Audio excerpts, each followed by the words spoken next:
The vast chamber of the Galactic Council buzzed with activity. Aliens of all shapes and sizes moved about, their colorful forms creating a living tapestry. At the center, a group of important-looking beings sat around a large glowing table. "Order! Order!" shouted Zack 7, the council leader. His voice, amplified by hidden speakers, echoed through the room. The noise died down as all eyes turned to him. "We are here to discuss the primitive planet known as Earth," Zack 7 announced. His long, tentacle-like fingers tapped a holographic display, bringing up an image of the blue-green planet. Murmurs rippled through the crowd. Earth was a topic of much debate lately. "As you all know," Zack 7 continued, "we have been observing Earth for centuries.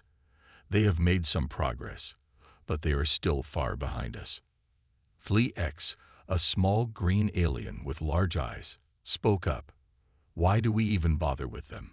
They're barely out of their stone age compared to us." Laughter filled the chamber. The council members clearly enjoyed feeling superior. "True, true," Zack 7 said with a smirk. "But they have resources we need, and their planet is in a strategic location." "So what do you propose?"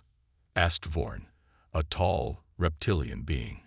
Zack 7's eyes gleamed. "I say we give them a taste of our power. Show them how advanced we are. They'll be so amazed, they'll practically beg to join the council." The other members nodded and clapped, loving the idea. Little did they know, on the seemingly primitive planet Earth, things were not as they appeared. In a hidden underground facility, Dr. Sarah Chen stared at a computer screen. Complex equations and diagrams filled the display. "We've done it," she whispered, her eyes wide with excitement. "The quantum entanglement drive is ready." Next to her, General Mike Thompson grinned. "Excellent work, Doctor. How soon can we start production?" "We can begin immediately," Sarah replied. "Within a month, we'll have enough to outfit our entire secret fleet." Mike nodded, his expression turning serious. "Good. We'll need every advantage we can get against those arrogant aliens." For years, Earth had been secretly preparing. They knew about the Galactic Council and their condescending view of humanity. Instead of revealing their true progress, Earth's leaders had decided to play along, pretending to be less advanced than they really were. In labs and factories hidden across the globe, humans had been developing technologies that rivaled or even surpassed those of the Council. Stealth systems, advanced AI, weapons that could pierce any known shield, all kept secret from prying alien eyes. Back in the council chamber, the aliens were still congratulating themselves on their brilliant plan. "We'll send a delegation to Earth," Zack 7 declared.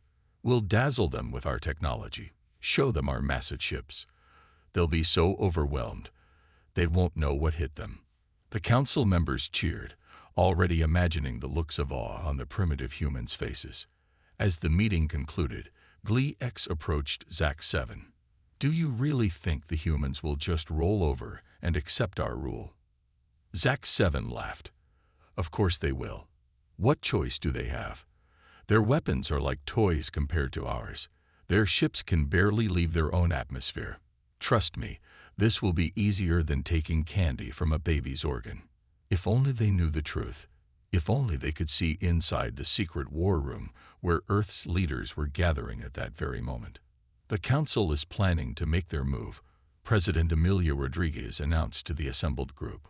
"Are we ready?" General Thompson stood up. "Yes, Madam President. Our fleets are in position, hidden by our cloaking technology. Our new weapons are primed and ready.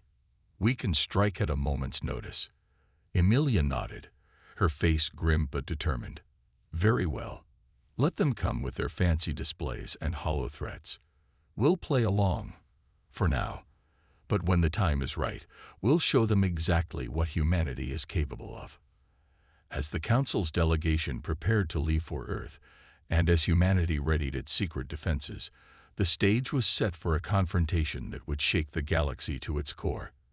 The aliens' arrogance would soon be their downfall, and Earth's vicious revenge was about to begin. The Galactic Council's flagship, Star Vanquisher, descended through Earth's atmosphere. Its massive form cast a shadow over New York City, causing people to stop and stare in awe and fear. Inside the ship, Zack-7 smiled smugly. "Look at them, Glee X. They're already trembling." Glee X nodded, his large eyes blinking rapidly. "This is going to be too easy." As the ship landed in Central Park, a crowd gathered. Among them were undercover agents, ready to report every detail back to Earth's secret command center. President Emilio Rodriguez stood at a podium, flanked by world leaders. They had agreed to present a united front. As the ship's doors opened, she took a deep breath. "Remember," she whispered to those around her. "Act impressed." Zack-7 strutted down the ramp, followed by his entourage. He approached the human leaders, towering over them. "Greetings, primitives," he said, his voice booming through translators. "We are the Galactic Council, rulers of the stars." President Rodriguez stepped forward, forcing a look of awe onto her face. "Welcome to Earth," she said, her voice trembling just enough to be convincing. "We are honored by your presence." Zack-7 grinned, falling for the act. "As you should be. We have come to offer you a choice, a great opportunity." He pressed a button on his wrist, and a hologram appeared, showing the vastness of the galaxy. "Join us," he said. "Accept our rule, and we will guide you to the stars. Refuse, and you will be left behind, isolated on this tiny rock forever." Gasps rippled through the crowd. The world leaders exchanged worried glances, playing their parts perfectly. "This is overwhelming," President Rodriguez said. "Can you give us time to discuss this?" Zack-7 laughed. "Time? What is there to discuss? Look at this." He waved his hand, and one of their ships fired a beam into the sky, creating a dazzling light show. "This is but a fraction of our power." As the aliens continued their display, hidden cameras recorded everything. In the secret command center, General Thompson watched the feed, his fists clenched. "They're even more arrogant than we thought," he growled. Dr. Chen nodded, her eyes fixed on the alien technology. "But look at how their systems work. It's just as we predicted. Our countermeasures will be effective." Back in Central Park, Zack-7 was growing impatient. "Well," he demanded, "what is your answer?" President Rodriguez stepped forward, her head bowed. We need more time. This is a big decision for our people." Zack-7's eyes narrowed. "Very well. You have 1 Earth week to decide. When we return, you will join us, or face the consequences." With that, the aliens returned to their ship and took off, leaving a stunned crowd behind. As soon as they were gone, the act dropped. President Rodriguez's face hardened as she turned to her advisors. "Get me to the command center. Now." In the hidden facility, world leaders gathered around a large table. Holographic displays showed the alien ship leaving Earth's orbit. "They bought it," President Rodriguez said. "Hook, line, and sinker." General Thompson nodded. "But we can't underestimate them. They're still incredibly powerful." "True," Dr. Chen added, "but now we know exactly what we're dealing with. Their technology is advanced, but not unbeatable." President Rodriguez looked around the room, her gaze steely. "We've prepared for this moment for years. It's time to put our plan into action." She turned to General Thompson. "How soon can we be ready?" "Our forces can be mobilized within 48 hours, he replied. "The new quantum drives are installed and operational."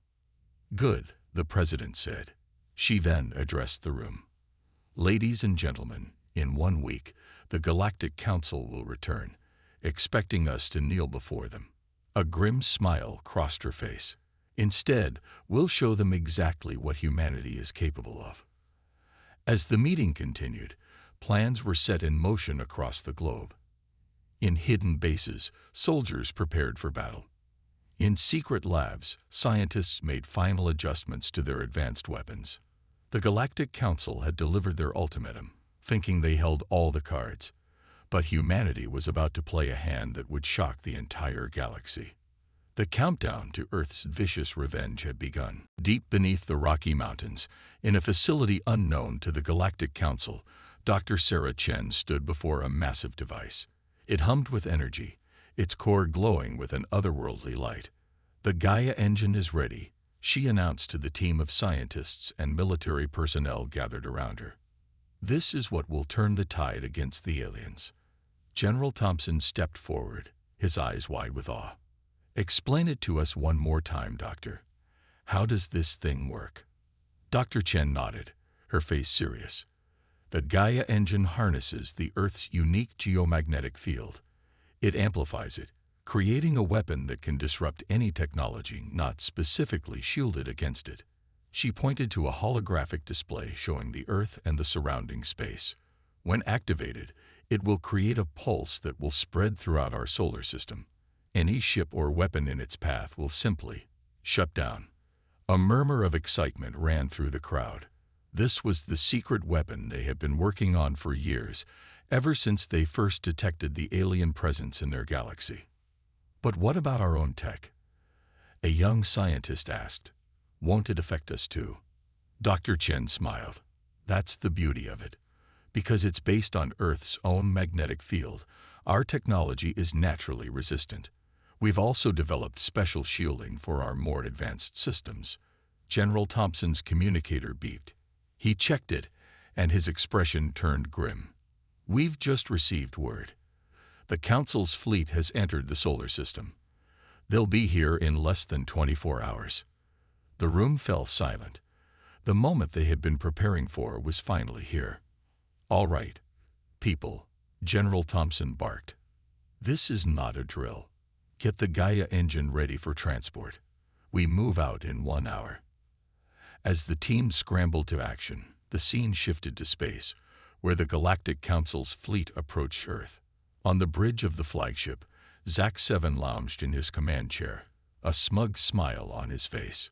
"Soon, the humans will bow before us," he said to Glee-X. "I can almost taste their submission." Glee-X nodded enthusiastically. "Do you think they'll put up any resistance at all?" Zach 7 laughed. "With what? Their primitive rockets? Their childish weapons? No, my friend. They'll roll over like obedient pets." Little did they know, Earth was far from defenseless. Back on the planet, a secret launch facility hidden in the Amazon rainforest sprang to life. Massive doors slid open, revealing a sleek spaceship unlike anything the public had ever seen. Inside, a crew of Earth's best pilots and soldiers strapped themselves in. The ship's captain, Maria Suarez, ran through the final checks. "Quantum drive is online," she reported. "Stealth systems are engaged. We are go for launch." In the White House Situation Room, President Rodriguez watched multiple screens showing preparations around the world. Similar ships were launching from hidden bases in the Sahara, the Siberian tundra, and the Australian outback.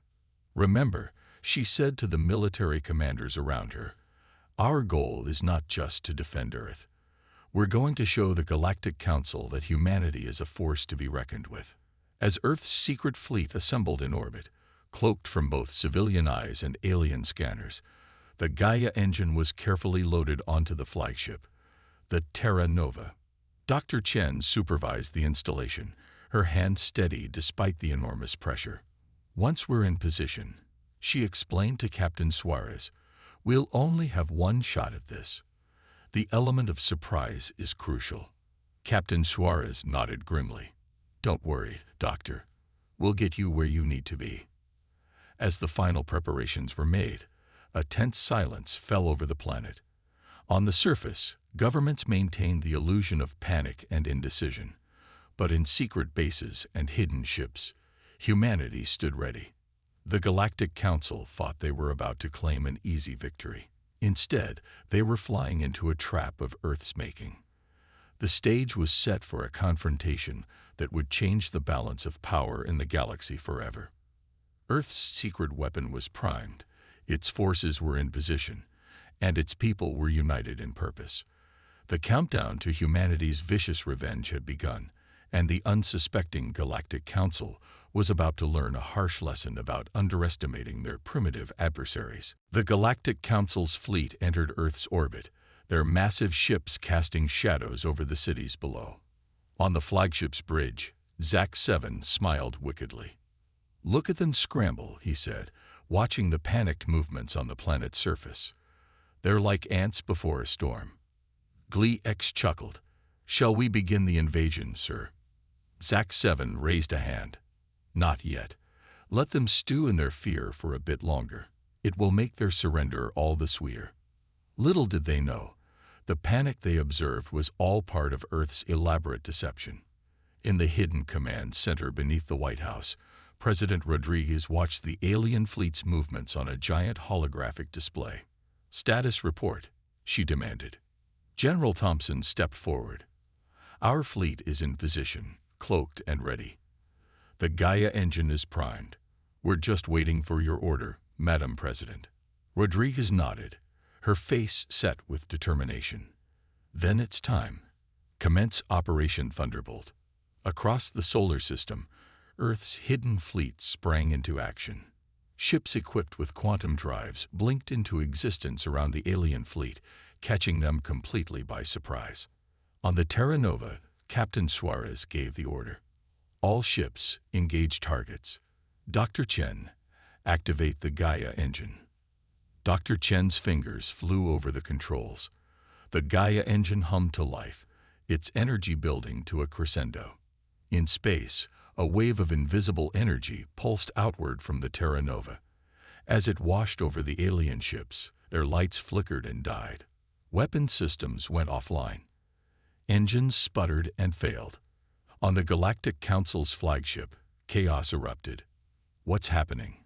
Zack-7 roared as alarms blared and screens went dark. "Where did these ships come from? Why aren't our weapons working?"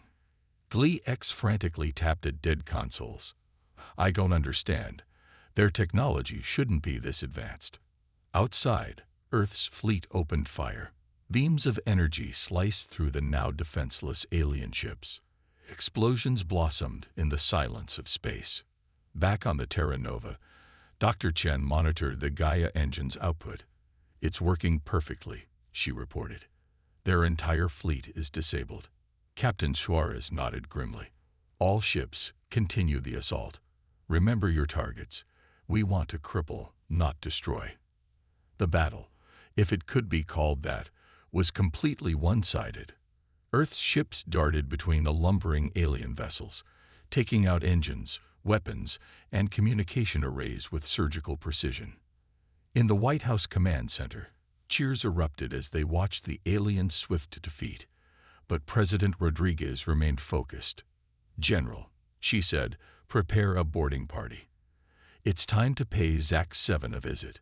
On the crippled alien flagship, Zack-7 and the other council members huddled in fear as the ship shuddered around them. "This is impossible," Zack-7 muttered. "They're savages, primitives." Suddenly, the doors to the bridge hissed open. A team of human soldiers in advanced combat suits stormed in, weapons raised. Behind them walked President Rodriguez, her head held high. "Primitives, you say?" she said, her voice cold. "I think it's time we had a chat about your definition of primitive, Zack-7." The alien leader could only gape in shock as he was swiftly detained. Within hours, the entirety of the Galactic Council's invasion fleet had been captured or neutralized. Earth's victory was total and absolute. As news of the alien defeat spread across the planet, celebrations erupted in every city. Humanity had not only defended itself, but had done so with a show of force that would reshape galactic politics forever. On the Terra Nova, Dr. Chen and Captain Suarez watched Earth grow larger in their view screen as they returned home. "We did it," Dr. Chen said, her voice filled with awe. "We actually did it." Captain Suarez nodded, a small smile on her face. "Yes, we did. But this is just the beginning. The real challenge starts now." As Earth's fleet escorted their alien prisoners back to the planet, one thing was clear: humanity was no longer the underdog. They had proven themselves a force to be reckoned with, and the galaxy would never be the same again. The Galactic Council's arrogance had led to their downfall, and Earth's vicious revenge had been served. But the consequences of this victory were yet to unfold, and the true test of humanity's place in the cosmos was only just beginning. The Grand Chamber of the Galactic Council, once a place of order and power, now echoed with shouts and arguments. News of Earth's victory had spread like wildfire across the galaxy, throwing the entire cosmic political structure into disarray. Zack 7, no longer in his ornate robes, but in a simple prisoner's uniform, stood in the center of the room. His usual arrogance was gone, replaced by a look of disbelief and fear. "How could this happen?" he muttered, more to himself than to anyone else. They were nothing but primitives. Around him, council representatives from various alien races argued loudly. Some demanded immediate retaliation against Earth, while others called for peaceful negotiations. Galactic, looking much less confident than before, approached Zack 7. "What do we do now?" he asked, his large eyes darting nervously around the room. Before Zack 7 could answer, the chamber doors burst open. A hush fell over the crowd as President Rodriguez strode in, flanked by General Thompson and Dr. Chen. The human delegation walked with purpose, their faces set with determination. "Greetings, council members," Rodriguez said, her voice carrying across the now silent room. "I believe we have some matters to discuss." Meanwhile, back on Earth, the planet was abuzz with activity. The secret of humanity's advanced technology was now out in the open, and people were still coming to terms with this new reality. In Times Square, massive screens showed images of Earth's fleet returning home. Crowds cheered as the ships, no longer hidden, flew overhead in a display of power and victory. Sarah, a young woman in the crowd, turned to her friend Tom. "Can you believe it? All this time, we thought we were alone in the universe, and now we're a major galactic power." Tom nodded, his eyes wide with excitement. "I know. I wonder what this means for our future. Do you think we'll be able to visit other planets now?" Their conversation was just one of millions happening across the globe as humanity grappled with its new place in the cosmos. Back in the council chamber, President Rodriguez addressed the assembled aliens. "For too long, you've seen Earth as a backwater planet, unworthy of your attention or respect. Today, we've shown you how wrong you were." She paused, looking around the room. Some aliens looked angry, others fearful, and a few seemed impressed. "But we didn't come here for revenge, or to start a war," Rodriguez continued. "We came to take our rightful place among the stars." General Thompson stepped forward, activating a holographic display. It showed the Gaia engine and other Earth technologies. "We're prepared to share some of our advancements with the Council," he said.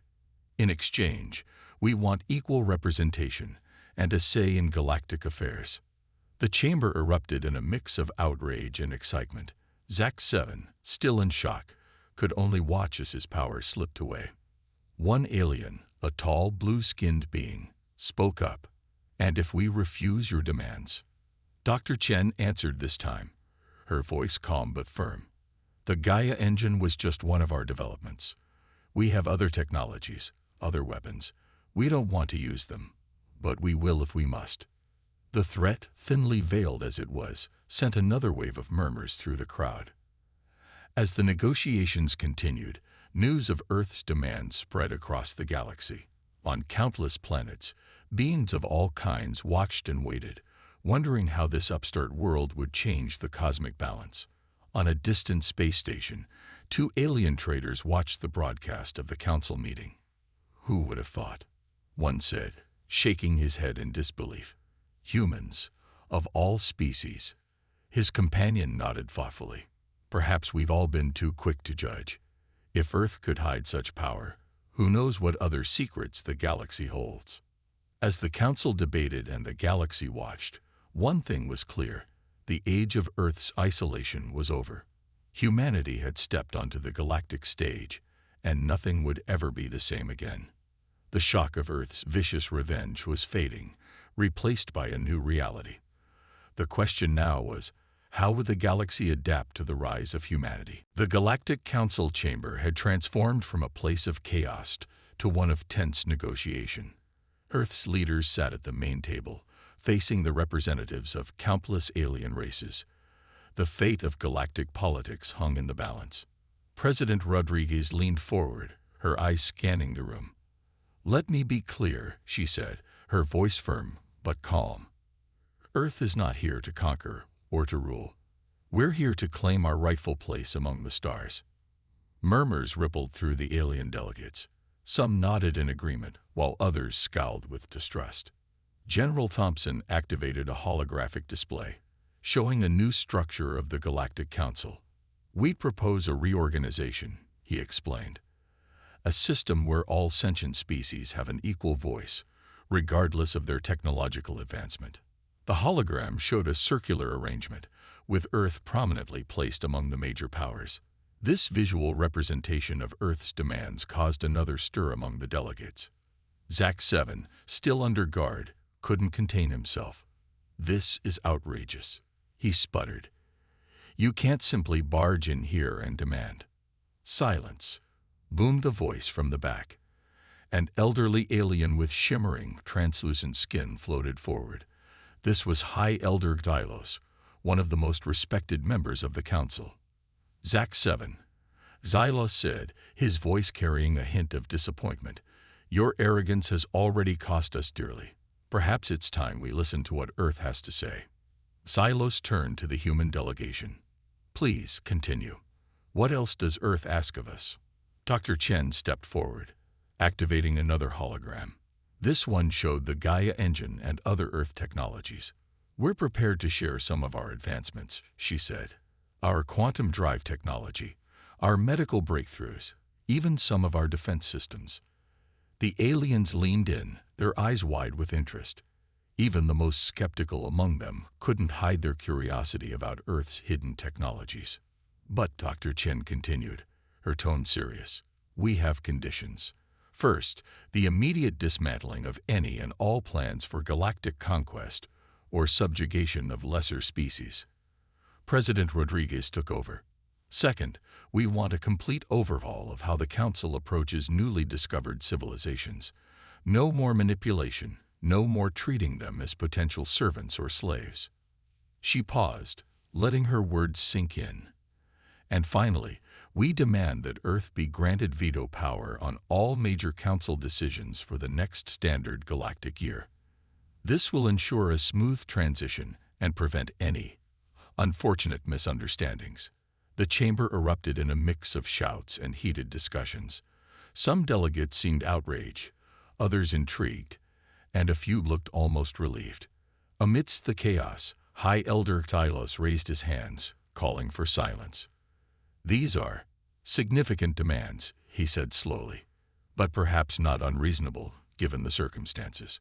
He floated towards the human delegation, his eyes filled with a mix of curiosity and respect. "Tell me, humans of Earth, what guarantees can you offer that you won't become the very thing you're fighting against? How do we know you won't use your power to dominate others, as some have tried to do to you?" President Rodriguez stood, meeting Xylos' gaze. "A fair question, High Elder. We offer this: transparency. All our shared technology will come with full documentation and be open for inspection. We'll establish joint research teams to ensure mutual benefits." General Thompson added, "And we're prepared to submit to regular audits by a neutral galactic body. We have no interest in empire building. Earth has always thrived on diversity and cooperation. We want to bring that spirit to the galactic stage." As the negotiations continued, news of Earth's demands spread across the galaxy. On countless worlds, beings of all kinds watched and waited, wondering how this would change their lives. On a small trading outpost in the Orion Arm, a group of diverse aliens huddled around a view screen. They watched as President Rodriguez shook hands, or appendages, with High Elder Xylos, signaling the beginning of a new era. "Well," said a grizzled Martian trader, "looks like the galaxy's in for some big changes." A young Venusian nodded, her eyes wide with excitement. "Maybe now we'll finally see some real progress. No more being treated like second-class citizens just because we're not from the advanced worlds." As the council session adjourned for deliberations, one thing was clear. Earth's vicious revenge had evolved into something much more. It wasn't just about proving their strength. It was about reshaping the galaxy into a more just and equitable place for all sentient beings. The question now was, would the Galactic Council accept Earth's vision of the future, or would the negotiations crumble, plunging the galaxy into a new era of conflict? The Grand Chamber of the Galactic Council was silent as the votes were tallied. After days of intense debate and negotiation, the moment of decision had finally arrived. Earth's fate and the future of the galaxy hung in the balance. President Rodriguez stood tall, her face a mask of calm. Beside her, General Thompson and Dr. Chen waited anxiously. The tension in the room was thick enough to cut with a knife. High Elder Xylos floated to the center of the chamber, a glowing orb in his translucent hands. This orb contained the votes of every council member. "Esteemed delegates," Xylos began, his voice echoing through the hall, "we have reached a decision." Every being in the room held their breath. Even Zax 7, now relegated to a corner, leaned forward in anticipation. Xylos raised the orb, which projected a massive hologram for all to see. Numbers and charts flashed by, finally settling on a single glowing result. By a majority vote, Xylos announced, "The Galactic Council accepts Earth's terms and welcomes humanity as a full member of our galactic community." The chamber erupted in a cacophony of cheers, protests, and excited chatter. President Rodriguez closed her eyes for a moment, allowing herself a small smile of relief and triumph. As the noise died down, Xylos continued, "This marks the beginning of a new era. Earth's technologies will be shared, and their proposed reforms will be implemented immediately." He turned to the human delegation. "Humanity has proven itself not just through strength, but through wisdom. Your desire for equality and cooperation, even in victory, speaks volumes." General Thompson stepped forward. "Thank you, High Elder. Earth pledges to uphold its promises and to work tirelessly for the betterment of all sentient beings in the galaxy." Dr. Chen added, "Our first act will be to establish joint scientific teams. Together, we'll explore the mysteries of the universe and use our combined knowledge to solve problems that have plagued our civilizations for millennia." As the council session concluded, news of the decision spread rapidly across the stars. On countless worlds, reactions varied wildly. On the industrial planet Zorg 5, factory workers celebrated in the streets. With Earth's cleaner energy technologies, their polluted skies might finally clear. In the bustling spaceports of Centauri Prime, traders and merchants excitedly discussed the new trade routes that would soon open up. Even on distant Epsilon Eridani, a world that had long shunned galactic politics, scholars debated the implications of Earth's rise to power. Back on Earth, humanity rejoiced. In every city, on every continent, people poured into the streets, celebrating their planet's newfound place in the cosmos. In New York's Times Square, Sarah and Tom watched the live broadcast from the council chambers. Tears of joy streamed down Sarah's face. "We did it," she whispered. "We really did it." Tom nodded, his eyes wide with wonder. "It's like every sci-fi movie come true, but better. We're not conquerors or the conquered. We're partners." As the celebrations continued, world leaders gathered in the United Nations to discuss Earth's new responsibilities. The mood was one of cautious optimism. President Rodriguez addressed the assembly. "Today marks a new chapter in human history," she said. "We've proven our strength, but now we must prove our wisdom. The galaxy is watching, and we must not falter." In the following weeks and months, the galaxy saw rapid changes. Earth's technologies began to spread, improving life on countless worlds. The Council's reforms led to more equitable treatment of developing civilizations. It wasn't all smooth sailing, of course. Some races, bitter about the shift in power, caused trouble. Earth's military, now a respected force in the galaxy, worked alongside other peacekeeping fleets to maintain order. A year after the fateful Council decision, President Rodriguez stood on the newly constructed Lunar Diplomatic Center, watching Earth rise over the lunar horizon. Beside her stood high elder Xylos and representatives from a dozen alien races. "It's beautiful," Xylos said, his eyes reflecting the blue and green orb. Rodriguez nodded. "It is. And now, thanks to all of us working together, the entire galaxy is becoming more beautiful too." As they turned to enter the center for another round of meetings, Rodriguez couldn't help but smile. Earth's vicious revenge had transformed into something far greater, a revolution of cooperation and hope. The galaxy would never be the same, and that was a good thing. Humanity had found its place among the stars, not through conquest, but through a perfect blend of strength, intelligence, and compassion. The future, vast and unknown, beckoned. And this time, Earth and its new allies would face it together.